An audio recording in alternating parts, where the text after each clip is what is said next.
On this episode, we are sitting down for an in-depth interview with writer-director Jill-Gevargizian to talk about her brand new movie, The Stylist, and her short films, and so much more. I'm Captain Nostalgia, and this is the Victims and Villains podcast, a podcast extension of the nonprofit that educates and engages listeners on mental health awareness and suicide prevention through pop culture. Buckle in, the show starts right now.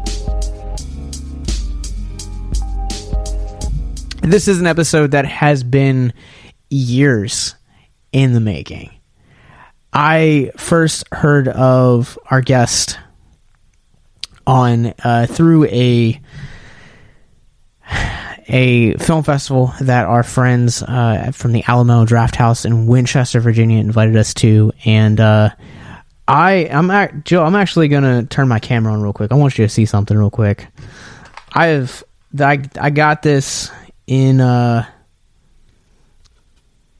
of the party bags, and I have had it ever since. Oh my gosh, awesome. It is I'll post it on our Instagram too, but this is the Kickstarter kind of, I've used it as a bookmark really, but it's like a postcard for The Stylist as a short film.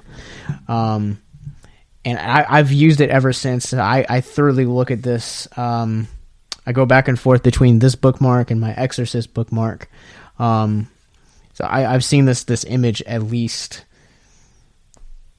hundreds of times in the last 2 years.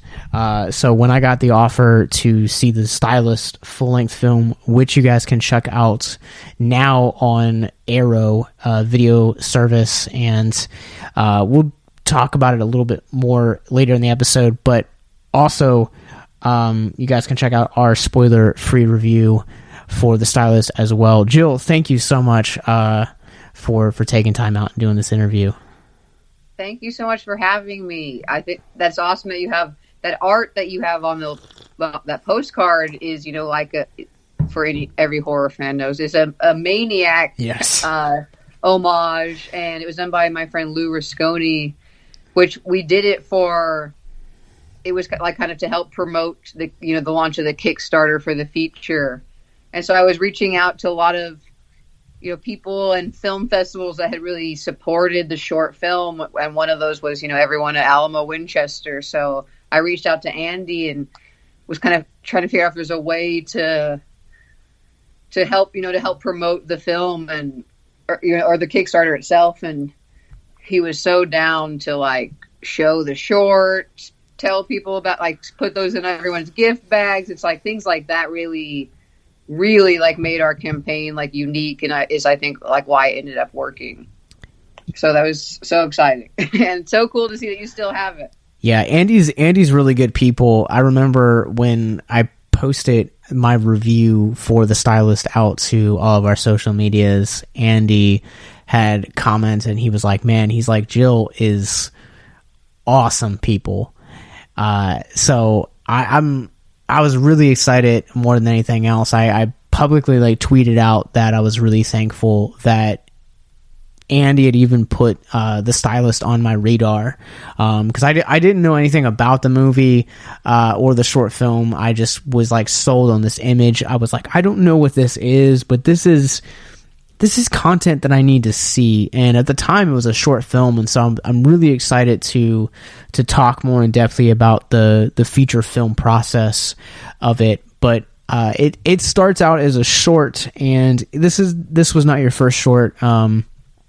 I don't know if Call Girl was the first short that you had done or not, but it was one of the ones that you had sent me when I was preparing for this episode. And Call Girl is a really interesting piece of your work to look at, because it is the shortest film that you've ever done, but it's also the only one that I would ever say kind of has this supernatural bend to it, whereas everything else is very much in reality.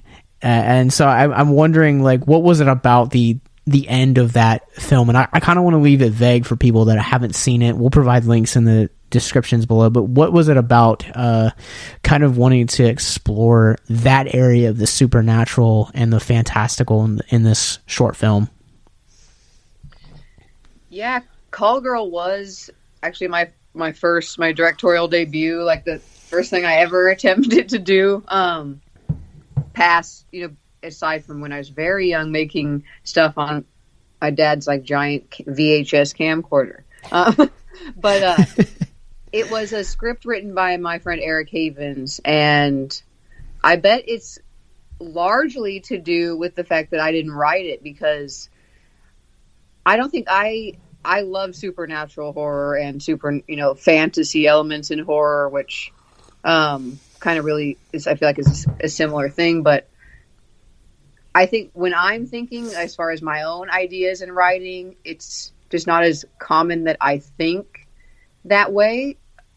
In fact, I'm more fascinated by that kind of writing, because I'm like, I don't even know how one conjures up these totally outside of this world stuff. I'm growing up, I think I also more was attracted to real life horror, or things that seemed.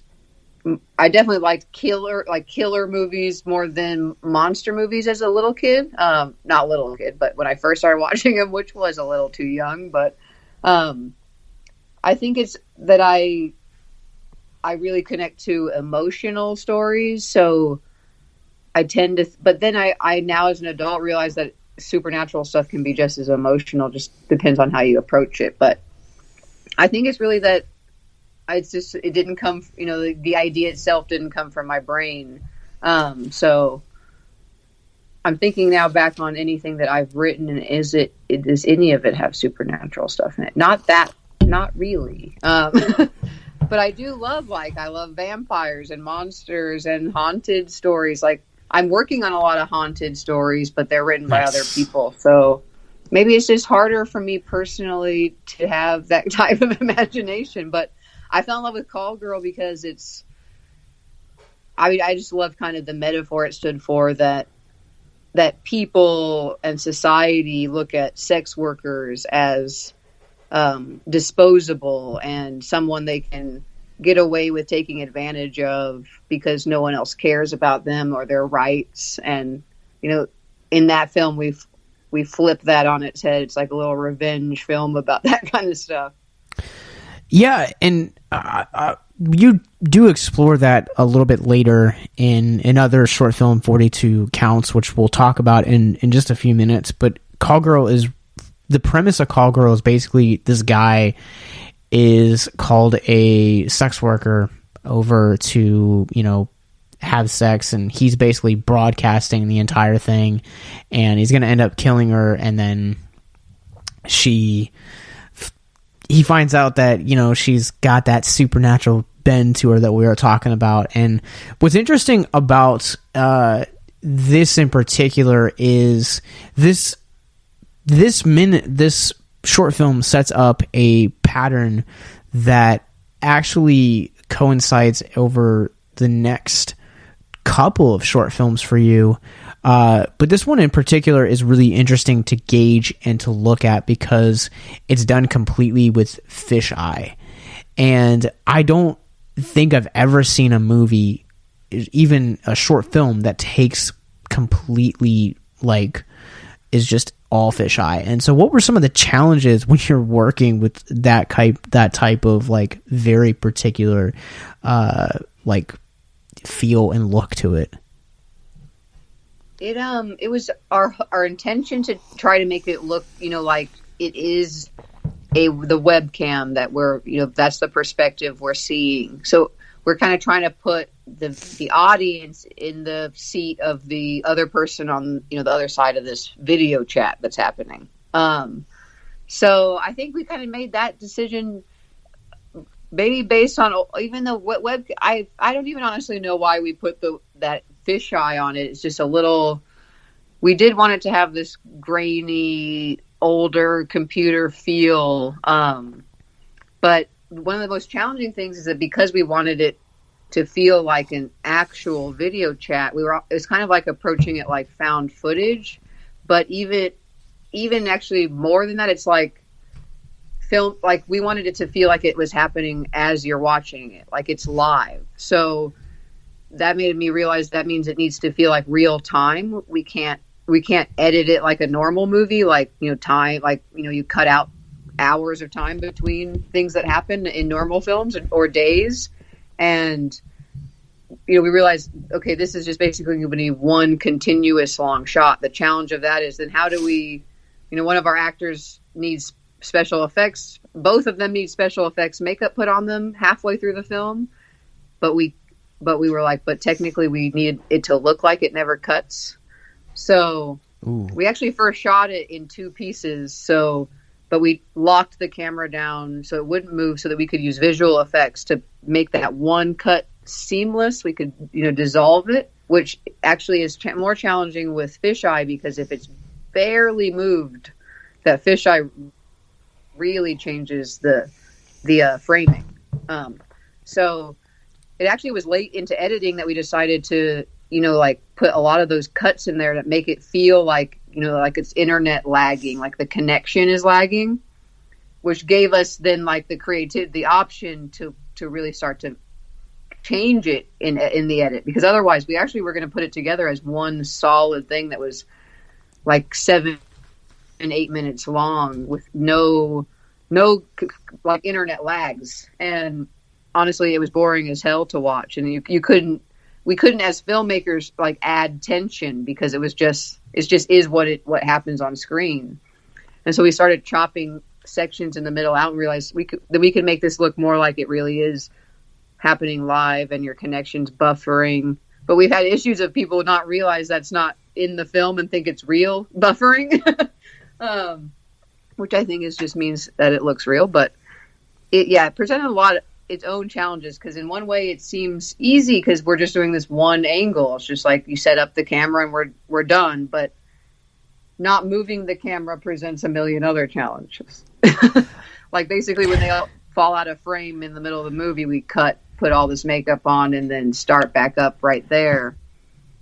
And yeah, it was quite a thing, because it was my first thing and I just kind of hodgepodged a crew together. It wasn't a lot of filmmakers. It was like my cinematographer is a professional photographer. He doesn't do a lot of film, and it was an awesome learning experience. And I was like hooked with filmmaking, ready to. But it was then a huge leap to go from that to something with a huge film crew with multiple shots than their actual shot list. But yeah, I can ramble. I'm sorry. No, you're fine. And I just want to say, like, I ended up I started watching these shorts on my phone, and I was watching Call Girl on my phone and ended up actually like thinking that something was like up with my internet because of the lags that you're talking about. So like I had to pause it and actually like I restarted my entire internet system, because I was like, it keeps lagging. Like it's got to be something's wrong with the internet, clearly. So I'm very amused to know that it was the way that you guys intentionally made it. Yes. Well, I think it's a compliment if people think it's real that we did a good job. We should have put a disclaimer. The lagging is intentional. No, it's a good, filmmaking exercise to, make them.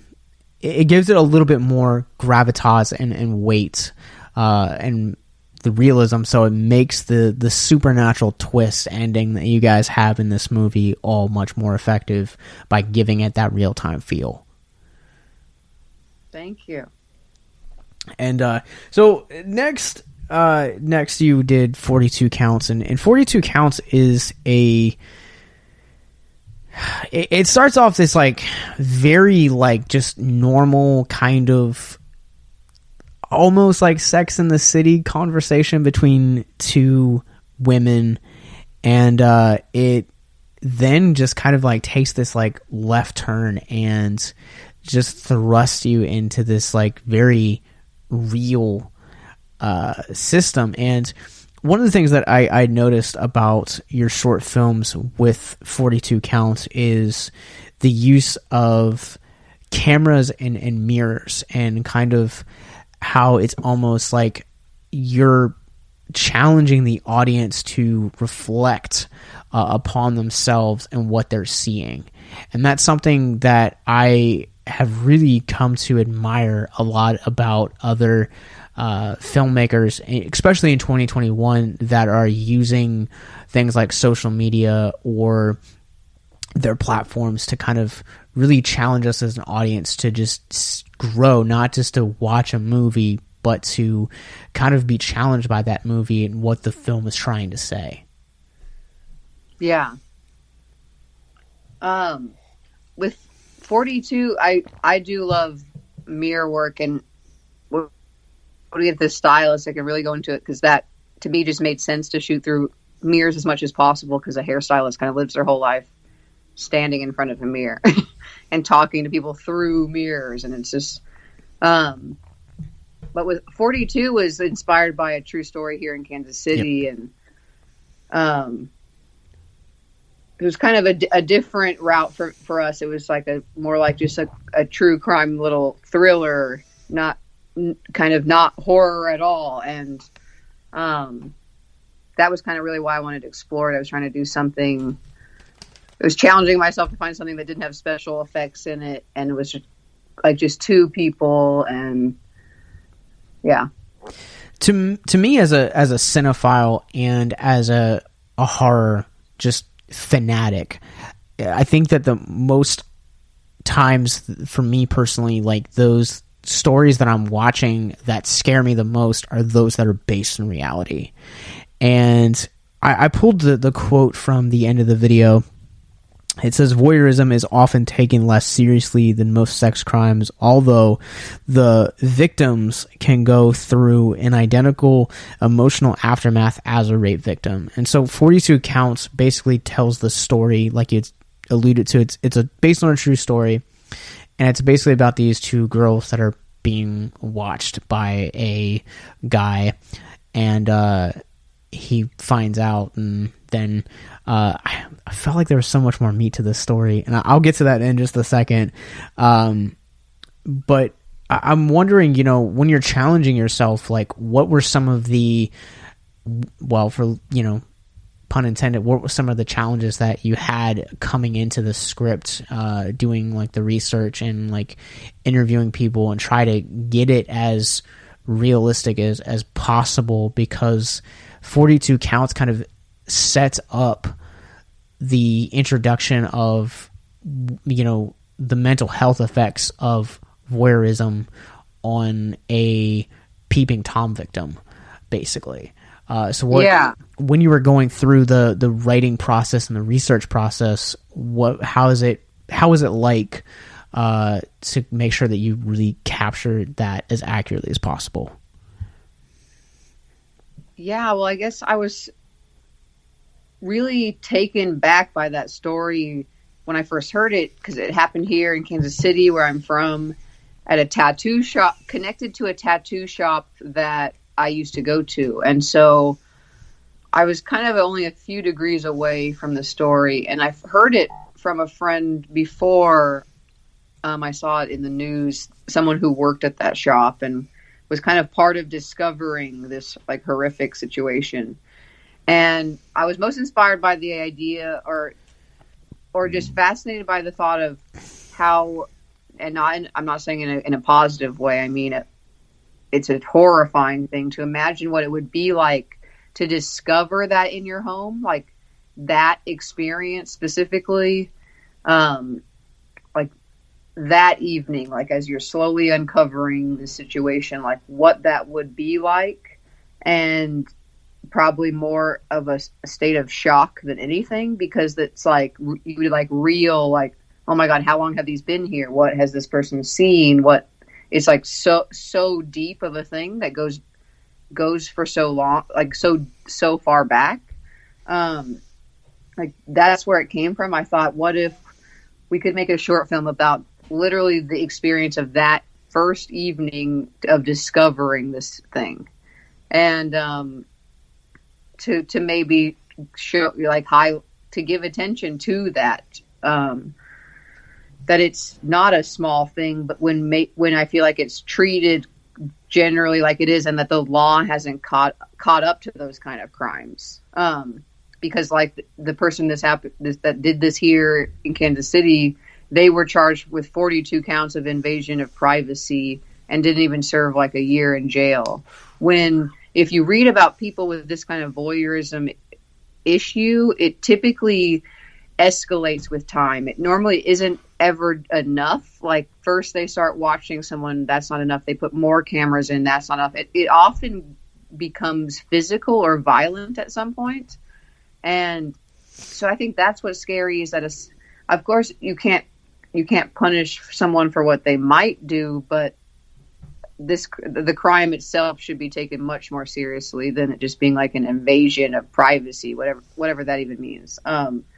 But so yeah, most of my research was about, I didn't bother the people this involved directly because that didn't seem right. But sure. I just read about these kind of crimes and like how they're being dealt with, and then the psychology of being a victim of it, and what's scary is how often this is happening, and actually that we can't even really have a gauge on even close to how much is happening, because it's so easy to do that, to buy like these creepy ass cameras and put them places that there's no way we could know even half of how much that's going on in the world, which is terrifying. Absolutely.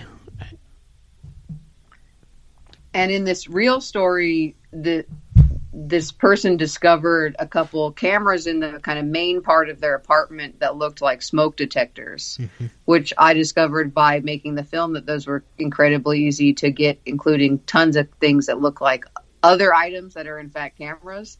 And then when they called the police discovered like 4 cameras that were built into her walls in the bathroom, like, and then the story went that the landlord at one point said he was redoing her bathroom, and I think he was like right under her nose putting these new cameras in, because the first 2 weren't really it wasn't enough anymore. He wasn't seeing enough.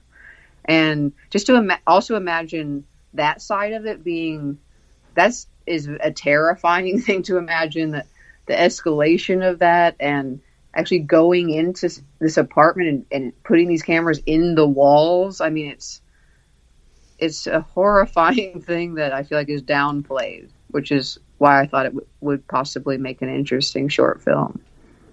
I feel like this is one of the films out of this and Call Girl. I feel like 42 is kind of the film that I still feels like has a lot to say. Because when it ends, like, and the screen goes black, I'm just like, what? Like, I feel like this film has like so much more to say, and so I'm, we're getting ready to talk about The Stylist, and The Stylist is definitely your venture into the world of feature films. And have you ever considered making a 42 counts on a like much larger or like feature film scale?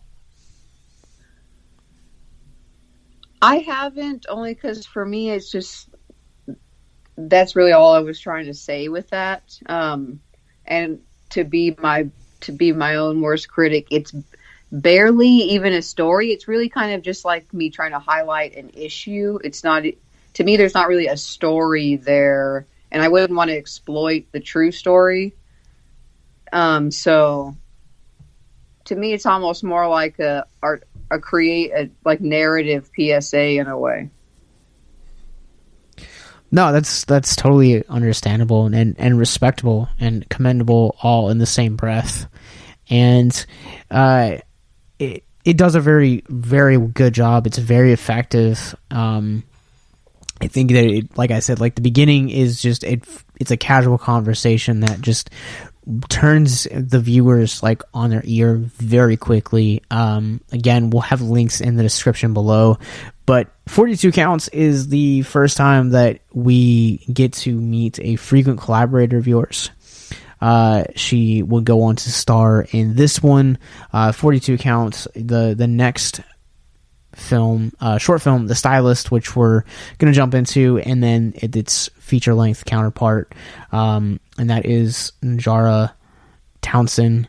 How did you guys kind of like hit it off, and what was it about her particularly that brought you back to have her play Claire? Because these two characters are very different. Yeah, we made Stylist before the short film before 42 Counts. Oh, okay. So I met Najara at a film festival in 2013, actually, where Contracted was playing, another horror film she stars in. I don't think it's the first horror film she stars in, but probably the biggest one. Before, hopefully Stylist does really well. I'm not going to say before ours, but so I was at a festival, saw that, and she's the star of that film, and I got to meet her there, but very briefly. But she just stuck with me, and I just thought she's has such a striking, unique look, and she's an incredible performer. Like, I felt like Contracted was a great audition of almost everything she can do, because it's another film like The Stylist where she's carrying the whole movie, like the movie is about her character. So she's in every single scene, half the scenes alone. And so I was just blown away by her performance. And almost a year later, we were working on The Stylist short.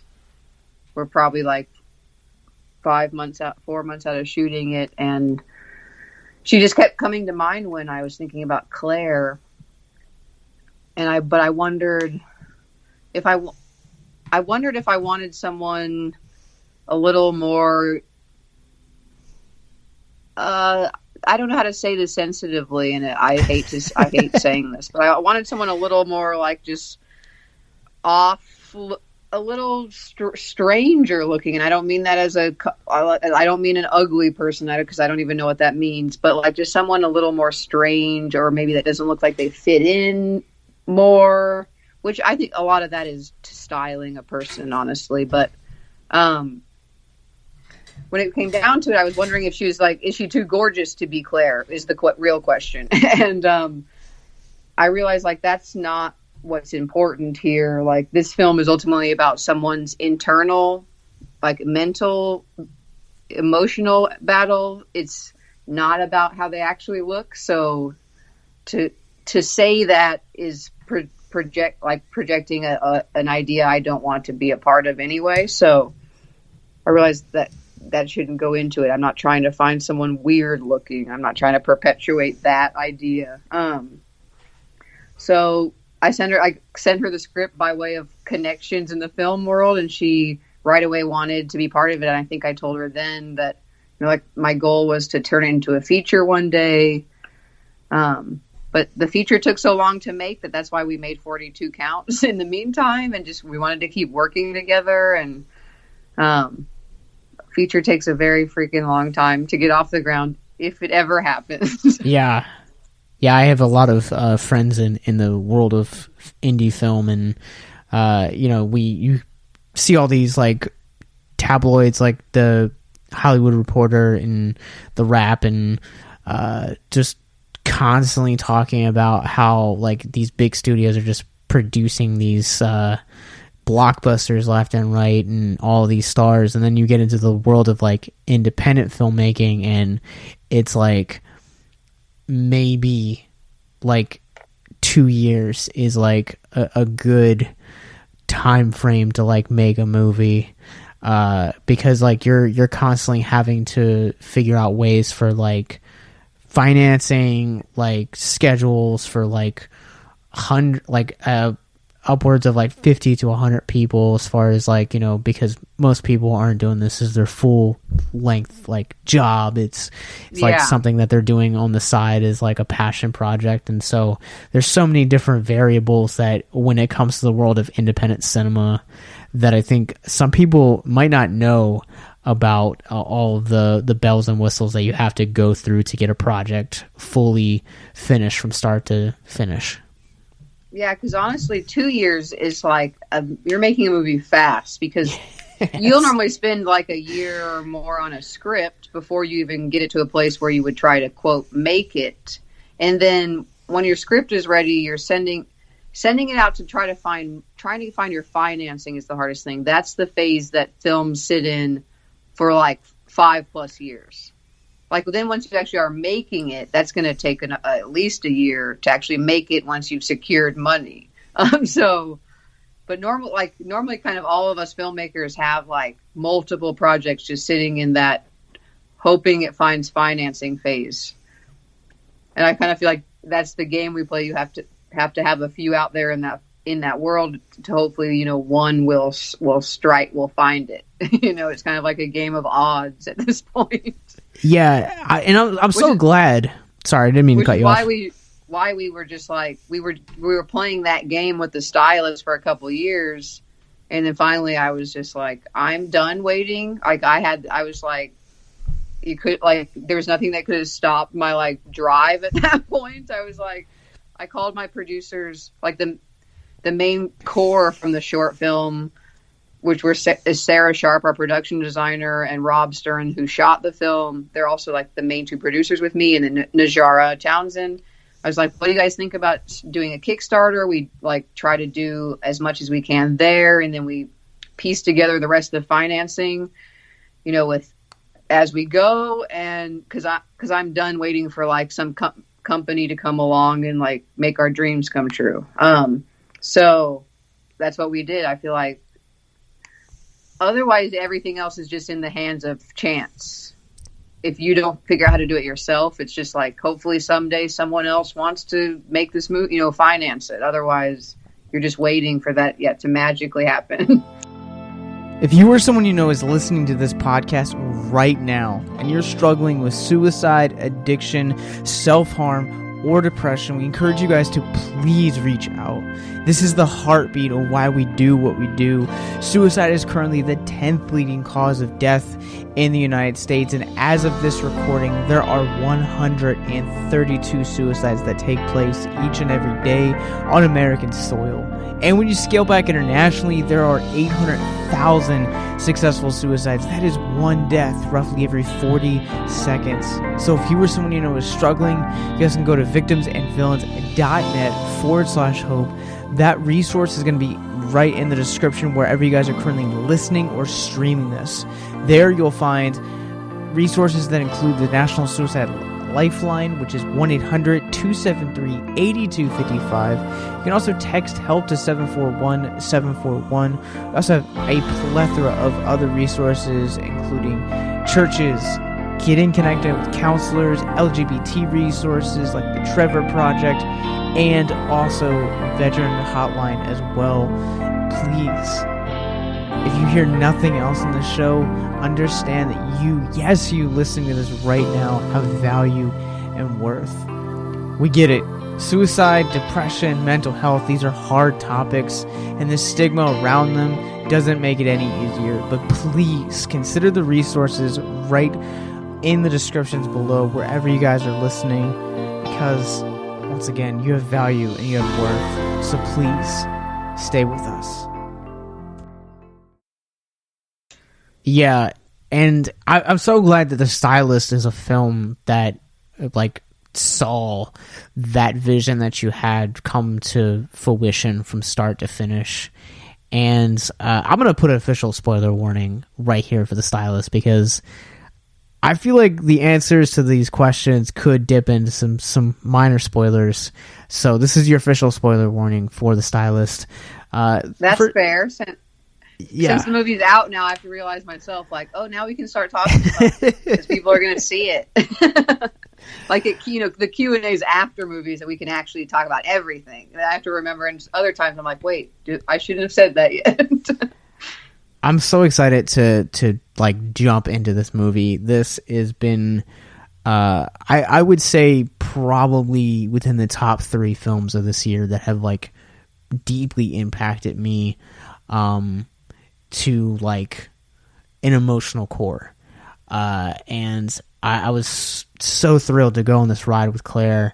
But I saw the full length feature film version first. It was part of our coverage for the Berlin Final Girl Film Festival we did this past February.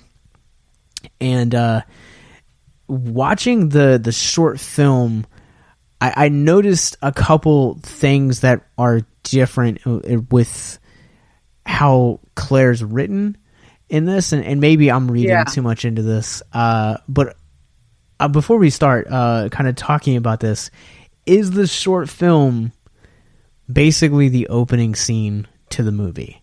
That's the vibes that I kind of got. It is in some ways, but then isn't in a major way for me. The opening whole sequence is definitely there to to go ahead and set up, like, this is who Claire is. This is how things normally go, to kind of contrast throughout the rest of the film. This is how things go when they're going wrong, because it's kind of a downward spiral from then on in the film. But the opening in the feature, how it's different for me is that the short film, I was trying to capture like this moment of her life that was kind of like the end of a downward spiral. Like, she had, in the short, this is not a spoiler, she has just killed a woman who is on her way to host this party where everyone she works with is at. And, Claire does it in the salon. Like, she goes home and is crying. Like, she puts the wig on. Normally these things like are her escape, but this time it's not working. She's still breaking down into tears even with the scalp on.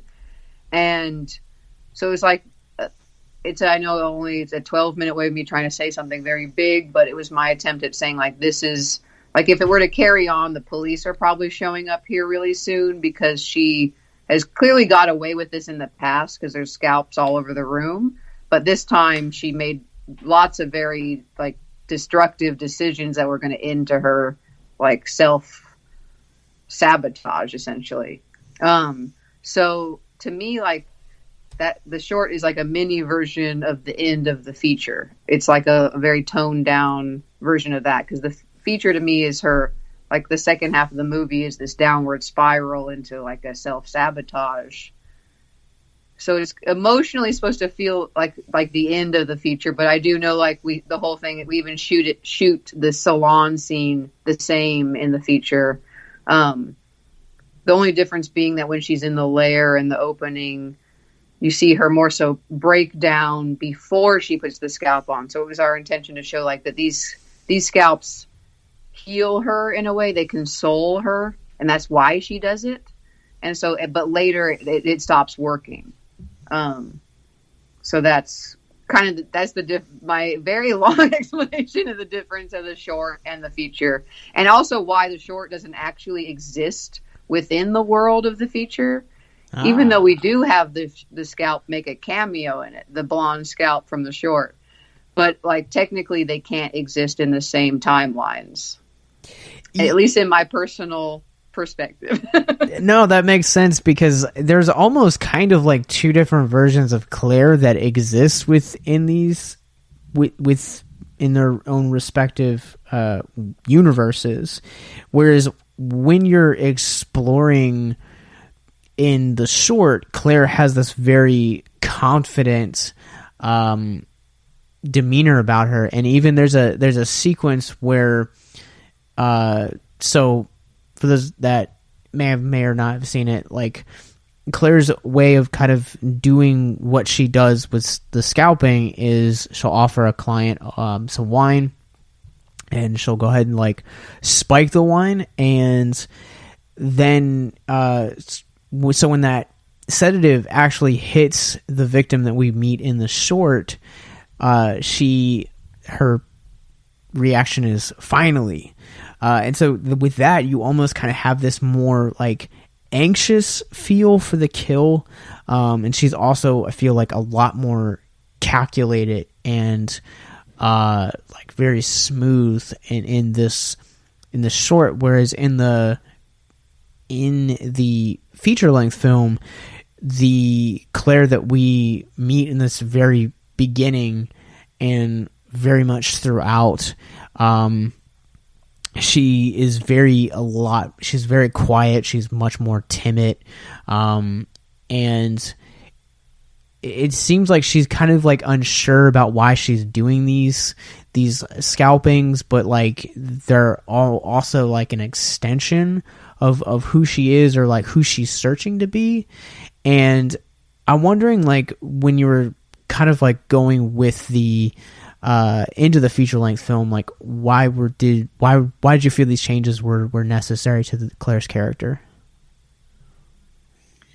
Well, it's interesting you bring up when she says finally in the short. It's like one thing that I would have, in hindsight, loved to not have her say. Like, it's the one thing I would be like, that's unnecessary.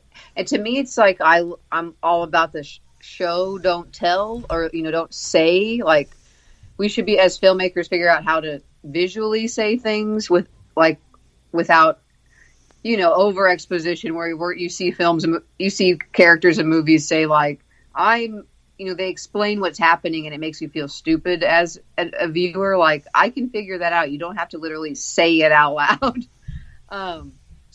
So for me, that moment, it's like, I feel like she would have said that with her face without actually having to say it. It just kind of makes it feel brings a little cheese to it for me, which I don't love. But for me, really, like, the confidence of it, at least that first kill, is we were trying to go for the same thing with the feature, but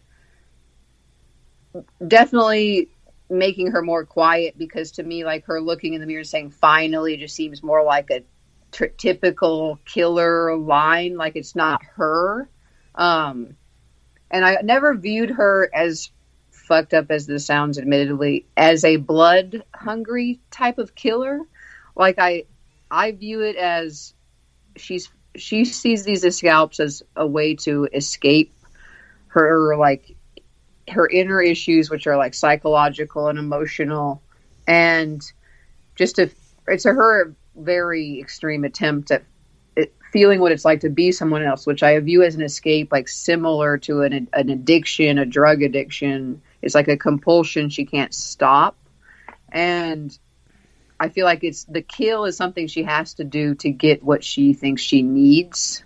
It's like just a practical part of it. It's not something she enjoys, which is why I felt like I'm going to go on and on about this finally line now, but like that line makes it seem too much like she's excited to kill someone, when I don't think she really loves that part of it.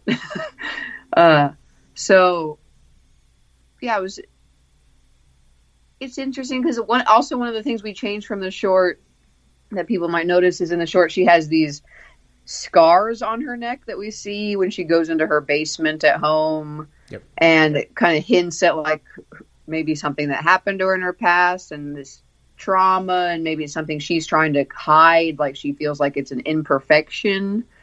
And I realized the reaction to that informed how I wanted the feature to be, because I didn't want people focus so much on it, which is totally fair, but it made the focus be literally about what she looked like as if she had a deformity that she wanted to cover, which it was, for me personally, like I said, more about an internal struggle. So I was like, I think that needs to go, so that does not become the focus of the feature.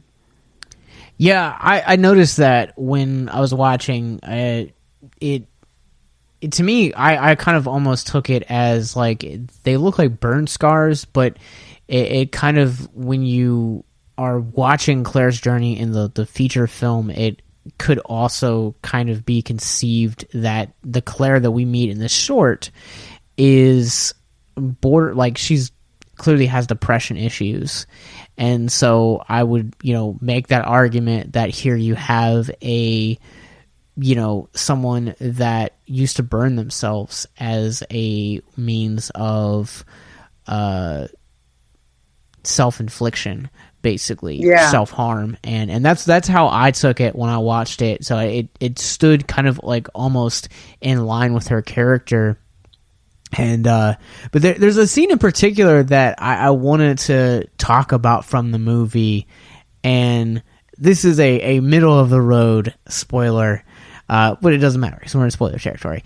But in the movie, so Claire has this routine that she does every morning, as we learn pretty early in the movie, where she will wake up, do a shower, you know, the gorgeous shot of kind of her like doing like a before and after with her makeup and what her hair looks like, and kind of like how she becomes this Claire that goes out into the world.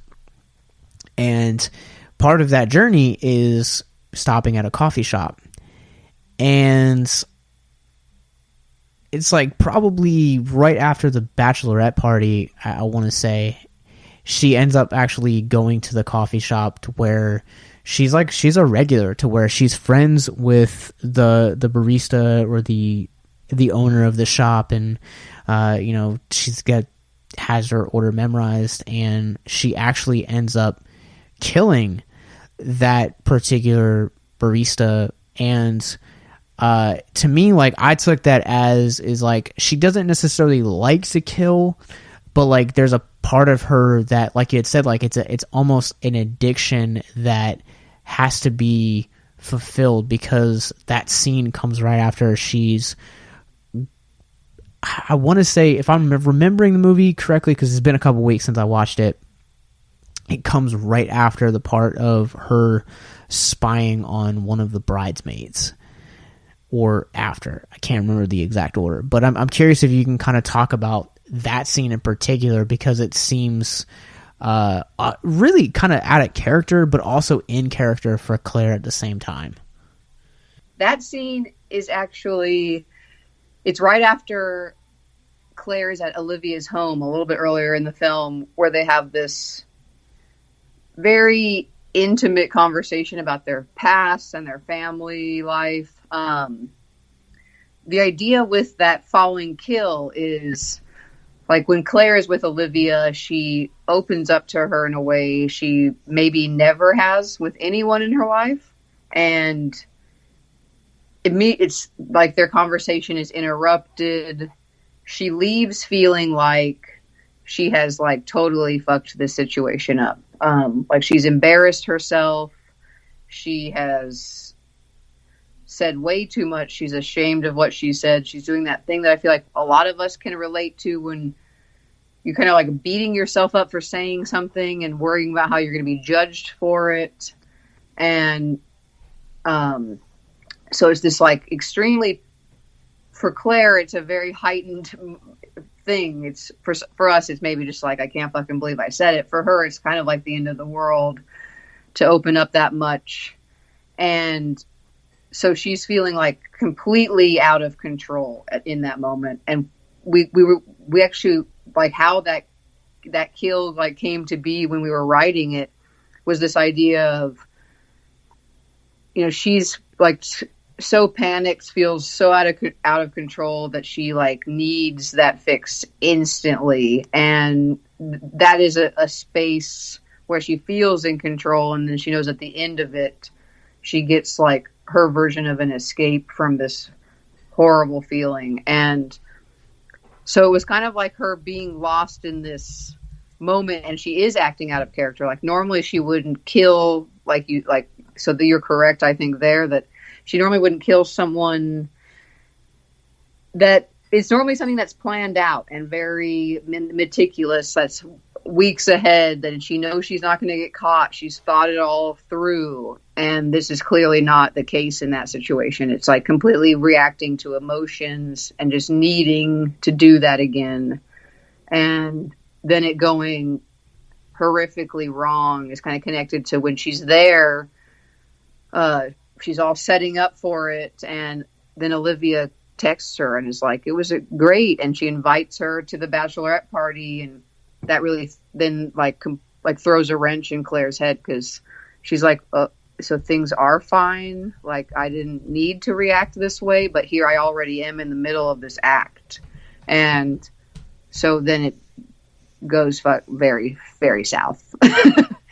But yeah, that is where that came from, which was actually an idea from my co-writer, Eric Stolz, who he came on the project later after we've been working on the script for like over a couple of years, where we realized we really wanted to amp this thing up. It actually had only 2 kills in it at the time, and we added 2 more with Eric. And so, yeah, it was a major revision to the script, but that was the motivation there. It totally is Claire not being the Claire we thought, we knew before. And then I feel like from then on, she kind of, that escalates. I don't know how much people in the press have made this comparison or not. There's a significant shift the closer that Claire and Olivia get in the movie, where at first, Olivia's hair groomer for the wedding, the hairstylist, it basically has to fall out for the wedding, and so Claire's brought in, and she's very reluctant, and so just being nice, she kind of takes this as like a welcome, into welcome to my life kind of event, to where you're having me celebrate this day with you, like we're best friends now. And there's a scene in particular that is very uncomfortable to watch. It's I gotta say, it's when you're talking about some of the more like edge of your seat, like plucking my anxiety moments in this movie, this scene in particular is definitely one of them.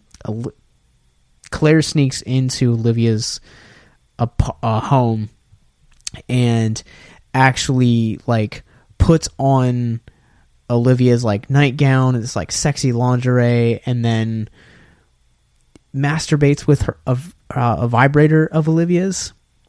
And yes, I couldn't help but think of a movie that celebrates ironically 10 years this year, the movie Chloe with Amanda Seyfried and Julianne Moore. And I don't know if you've like had that movie in mind when you wrote that particular sequence or not, but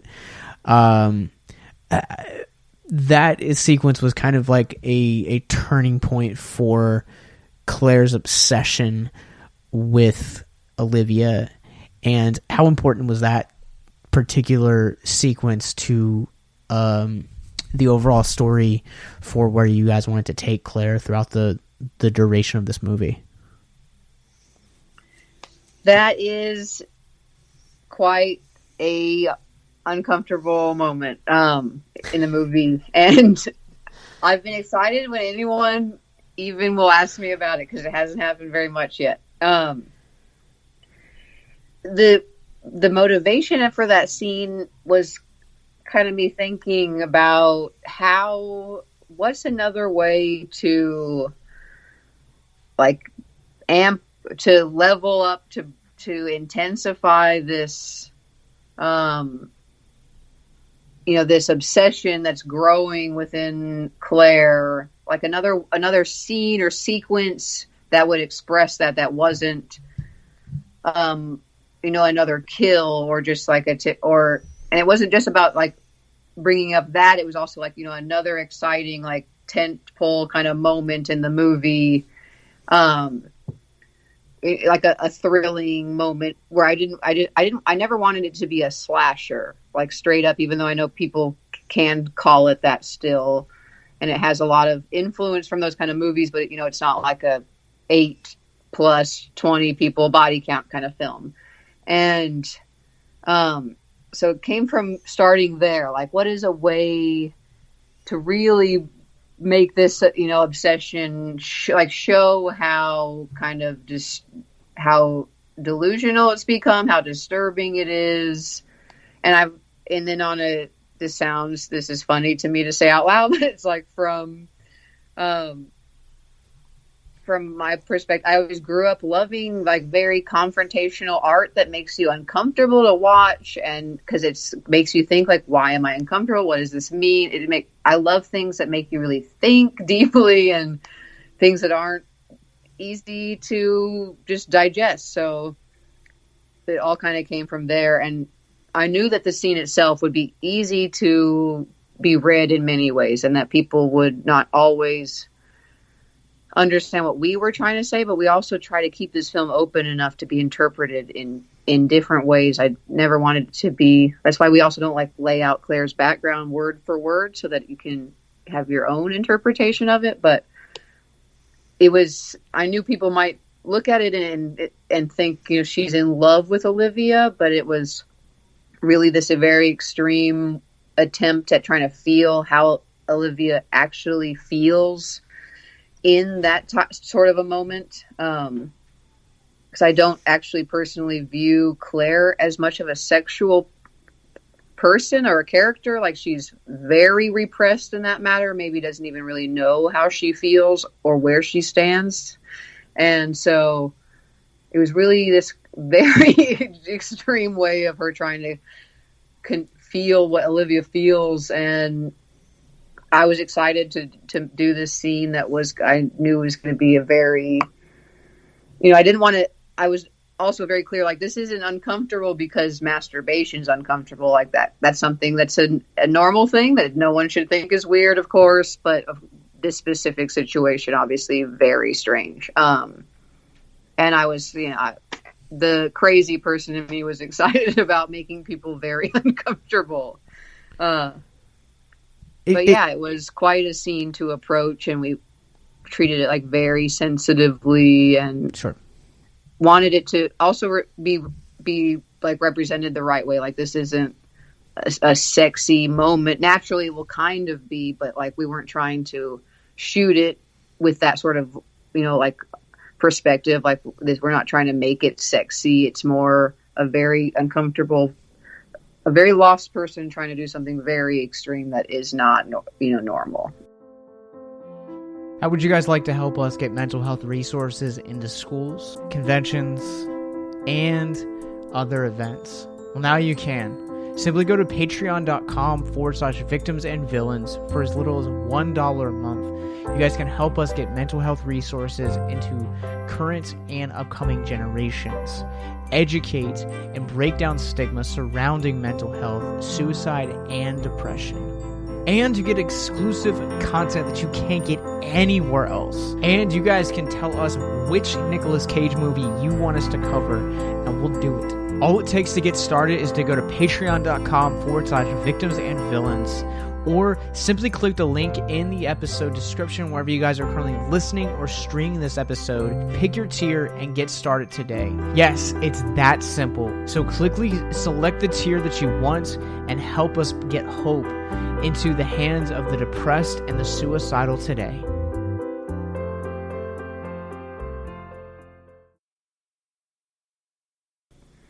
And I get that, and it's very, again, it's very much in line with what we see Claire going through, because a lot of her journey, and particularly why I love The Stylist so much, is with our show in particular, we're a podcast that is a nonprofit that uses elements of horror and pop culture to educate and engage listeners and readers on mental health awareness and suicide prevention. And so much of Claire's journey is so easy to pull from, because who hasn't ever felt like they don't belong in a room, and that's so much of Claire's journey throughout the course of this film. And I love the fact that, when we do have these sequences in the like basement or like shed area where she's like trying on these wigs, and she's taking on the mannerisms and the voice and repeating what the person said whose scalp that she's wearing. She's trying to live so vicariously through those people.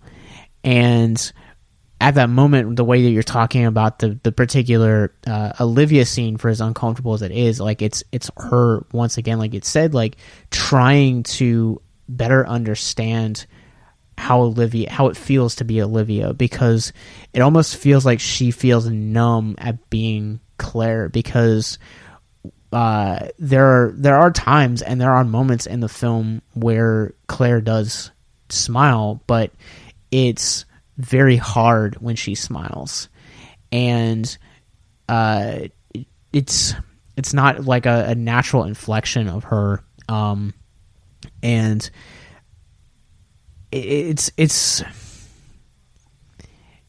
such a well-written character, and she's so deeply written, and Njara does a phenomenal job at bringing her to the big screen. But the entire journey is just her seeking either purpose or affirmation, and thank you for that, because we talked about it with 42 Counts, like wanting to kind of bring these real heavy truths to a platform like film, and doing it effectively. And I think that the stylist does this immensely effectively.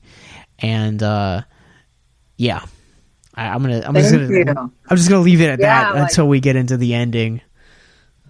Yeah, it's interesting because setting out when I set out to write this with the Erics, which I make jokes about that. I don't know how I ended up working with two Erics on the same script, Jill and the Erics. But it was really I was so focused on it really being about identity and someone not really being sure of who they are and wanting to experience what it's like to be someone else. But in hindsight, after seeing the film and especially seeing all these reactions to it and what people were connecting to in it, I realized. This part I didn't realize. I know this about myself, that I have very real issues with anxiety, on a daily basis, when it's just normal life, but regardless of actually real stressful things are happening. And I realized I really put Claire as an exercise of my anxiety issues, because I feel like that's what a lot of us can connect to, are these little moments that we experience. We don't maybe react this extreme, and of course don't then go kill someone, but moments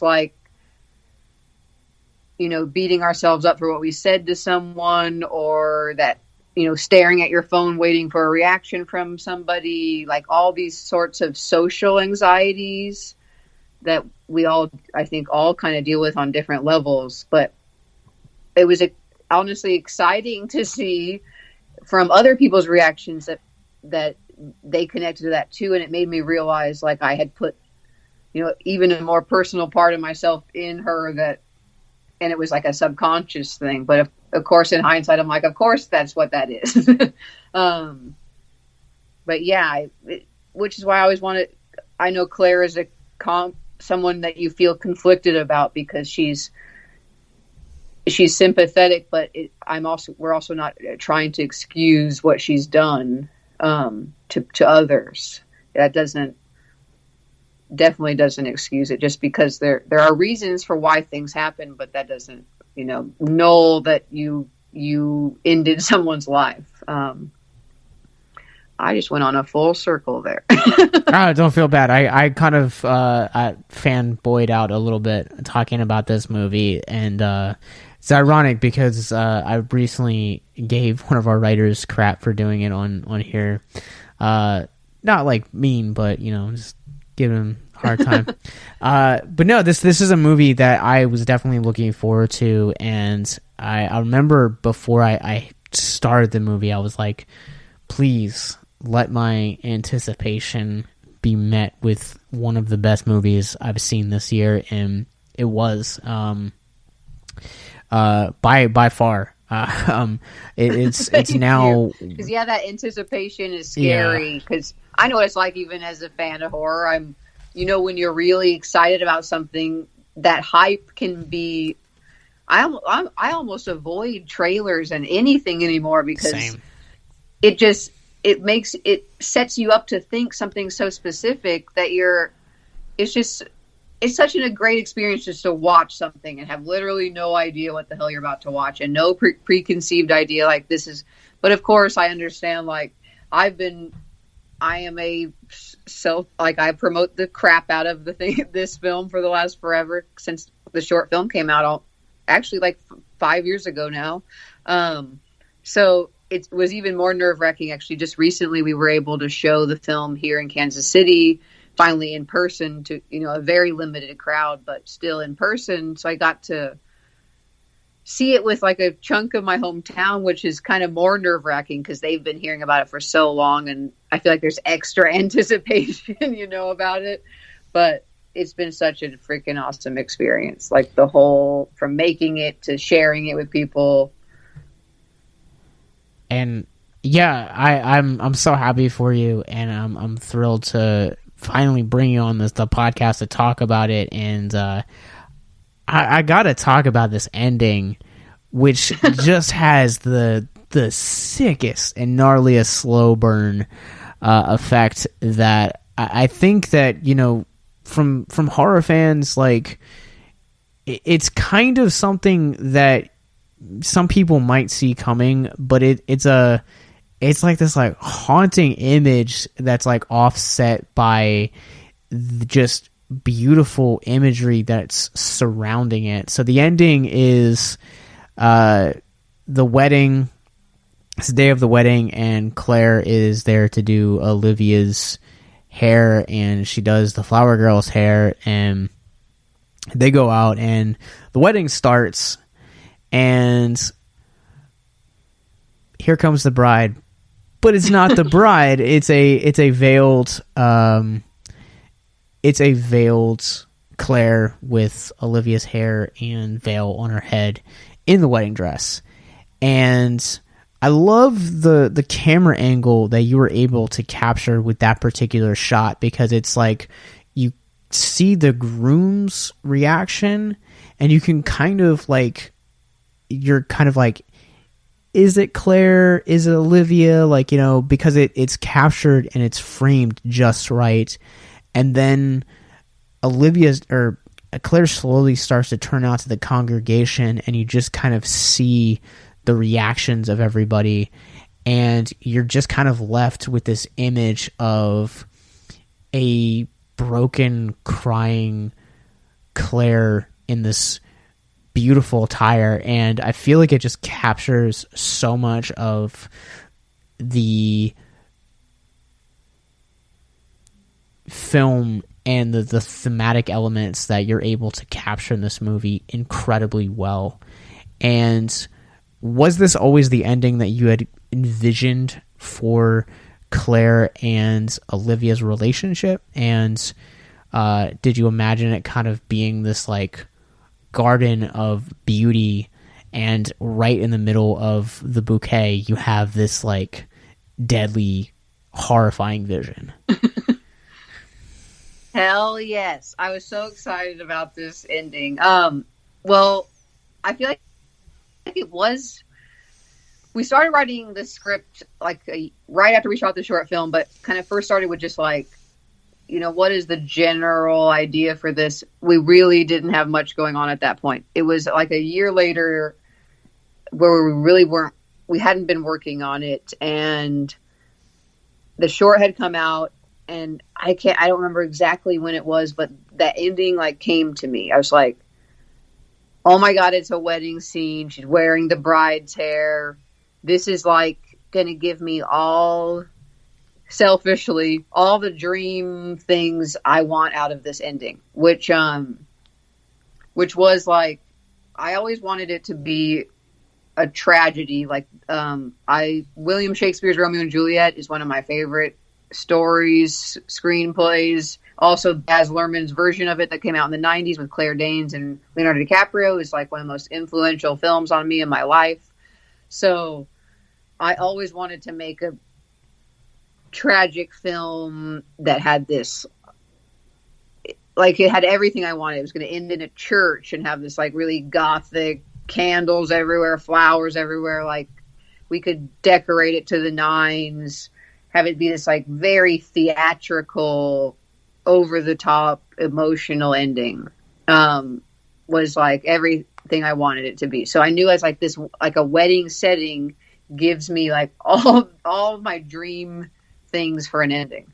I was like, this will be, it sounds crazy because I'm like all excited about this very upsetting moment, but I was like, oh my God, it will be like crazy tragic because all like a whole family and all the friends are there and have to witness this horrific thing. And then it's also tragic on Claire's side, from her perspective, because this is to me like her moment of like coming out, like she's finally going to be seen for once in her life, like, and she actually gets to have that for that brief moment that she gets to stay under the veil. It's like she gets to live that fantasy for like a full minute, and before it's revealed who it actually is, and reality comes crashing down.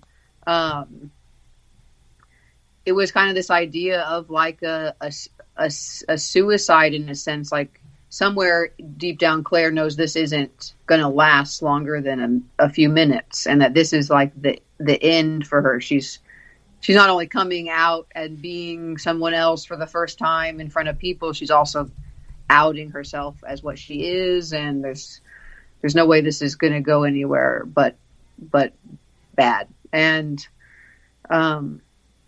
it kind of, we treated it like this dark destiny, like no matter how hard Claire fought, like this is where it's going. And because me and Najar would have conversations like, I still don't exactly know. I talk to her now, like, when does Claire know this is what's going to happen? Like, when is this decision made? And it's kind of more of, we view it as like she's disassociated from the night prior when she has killed, she had broke into Olivia's house. She tried to go back into the basement. She tried to find that escape again. It didn't work. She goes out and kills me. We think maybe that's going to hold Claire over, like she's gotten what she needs. But really, I kind of view from like the nightgown scene on, she's like totally a different person. And even when she goes to the wedding, she kind of dresses up as her mother and then puts on Olivia. It's kind of like Claire's kind of gone, I feel like, from a certain point in the film on. And so yeah, I could go on about that ending, and even more so, like, we did all this trickery that I can't wait for people to see. Like, Bria, who's Bria Grant, who plays Olivia, is actually in fact walking down the aisle, and we had both actors walk down the aisle in the full getup so that we could possibly just use Olivia's footage, because then we'd be like, then no one will, then if they can see her, they'll be like, oh, it's Olivia. Is it Olivia? I'm not sure. Like, you're kind of going back and forth. But we were like, we will shoot it as Olivia so that there's no question until it's completely revealed.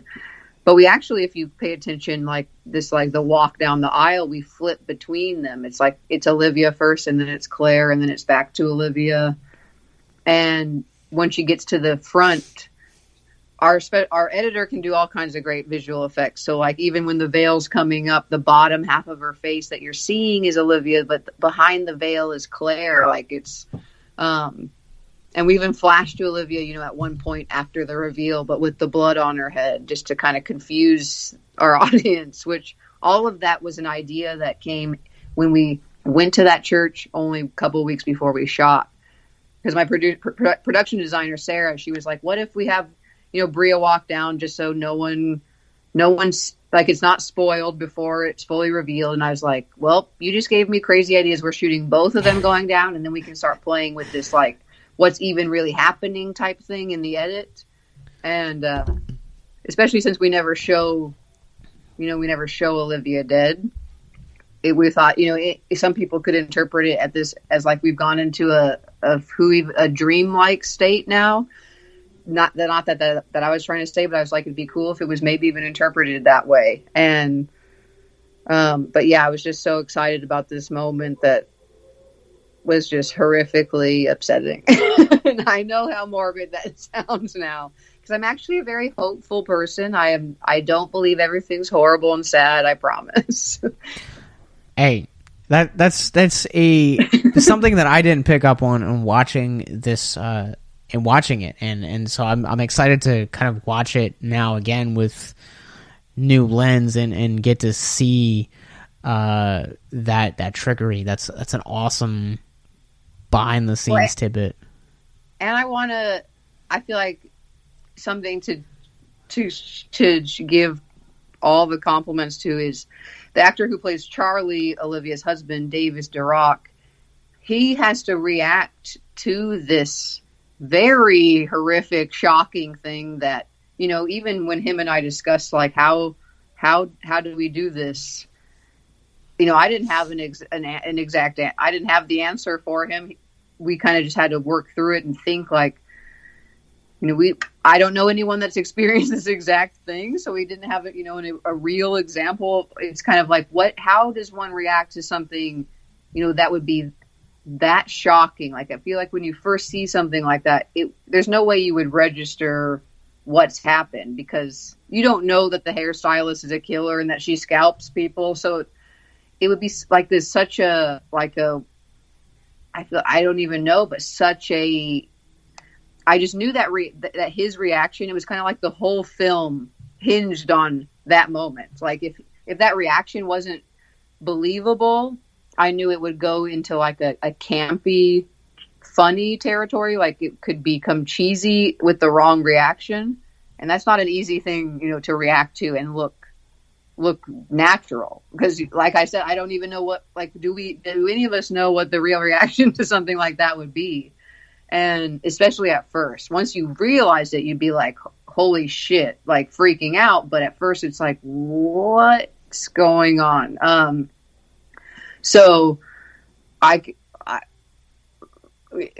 small as that role is, like as far as scenes and moments you see Charlie, but that he has, like I say, like that reaction could ruin the whole movie. And, he's an incredible actor, and that when we first got together, that scene is like all we went over, because I'm like, I know you're a great actor, but this is the scene we have to figure out. And he nailed it, I think. Absolutely. One of the lingering things that is kind of in the, I guess it's like a subplot throughout the third act, is the have you seen this woman? It's only mentioned in a few sequences, but this is like seeing that before the wedding. It kind of almost feels like that's Claire's breaking point, knowing that someone is kind of on to her scalping operation. And am I reading too much into that? Like, was that kind of like her breaking point? Not really. It was kind of like just we were trying to, like, leading up to the wedding, kind of there's this last portion of the film where we start counting the days down, like you see, all the days, Monday, Tuesday through Friday, come up on the screen. That through that section, which is also when you see all the breaking into Olivia's house and killing me, and kind of her obsession getting worse and worse each day. The idea was there that also her paranoia is growing, and she's feeling like the world's closing in on her. Like she's seeing the flyers more often of the coffee shop killer or the coffee shop barista that she killed. She's, just like little things are happening. In that moment, we wanted it to kind of really feel like is boiling over. I kind of view the breaking point as when she calls Charlie the day before she goes to break in their house. But that was kind of like, the barista says, don't you already know, when she asks if Dawn is dead, which she can't even say the word dead. But, it's, we kind of try to pull you so far on Claire's side that you read that like she does, which she's like, oh my God, she said that like she knows I killed her, when really it's more like, don't you know, because you're here all the time. But yeah, we did have that moment of her ripping it down, especially in front of people, to kind of also hint at, like, see how much she's lost care of, like, keeping things, looking well, at least on the outside. Like she's really starting to lose it, and she's starting to show it in public.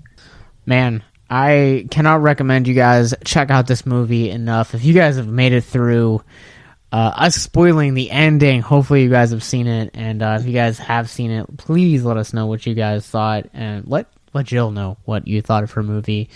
But yes, please do.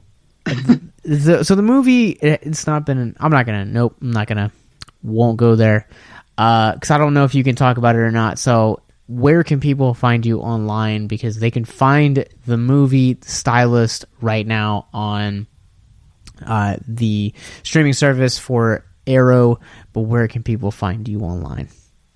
Were you going to talk about the Blu-ray? Because we can talk about it. Okay. All right. I was going to throw that out there. I wasn't sure if we were able to or not.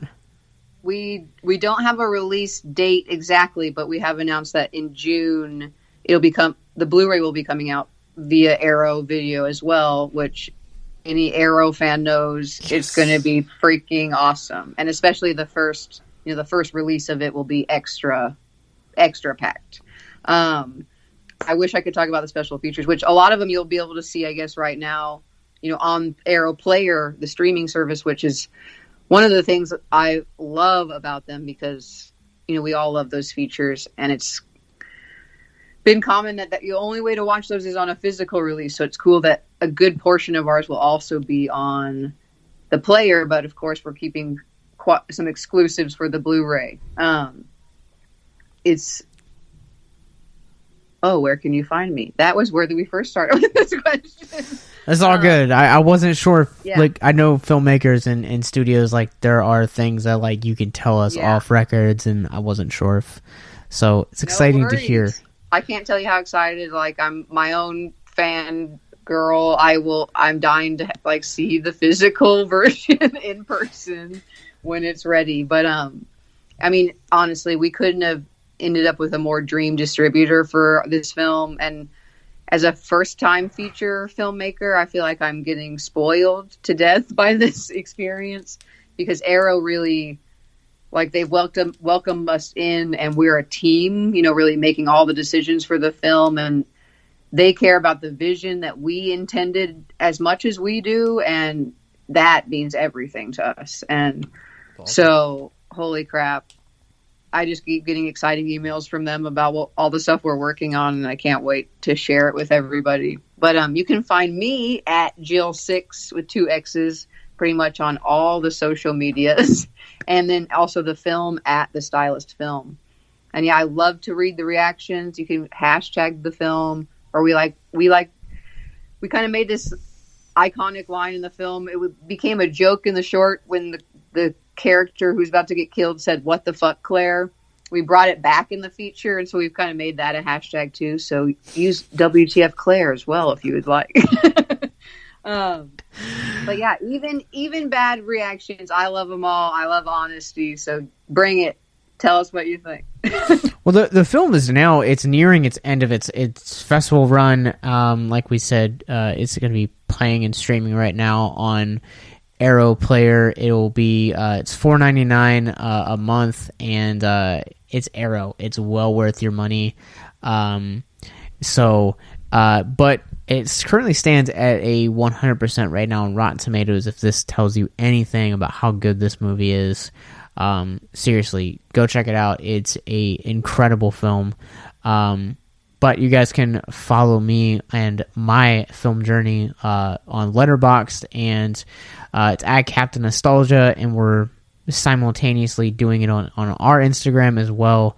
We're on Facebook, Twitter, Twitch, and Letterboxd as well, at Victims and Villains, or you guys can go to victimsandvillains.net, where you guys will find links to more movie reviews that we've covered this year, as well as past episodes, all of our social media, and most importantly, our suicide prevention and mental health resource library, all of which, along with links to Jill's short films and social medias, you guys can find in the descriptions below. Thank you guys so much for checking out this very special episode of Victims and Villains, and go check out The Stylist right now, wherever you guys are right now on Arrow. Yes, thank you so much for having me, and for everyone for listening. I also want to give one tiny plug. You should also check out Brian Lonano is another filmmaker who I've worked with. He's got 5 short films hitting Arrow. One of them I helped produce called BFF Girls, but they're all awesome, and you should check them out.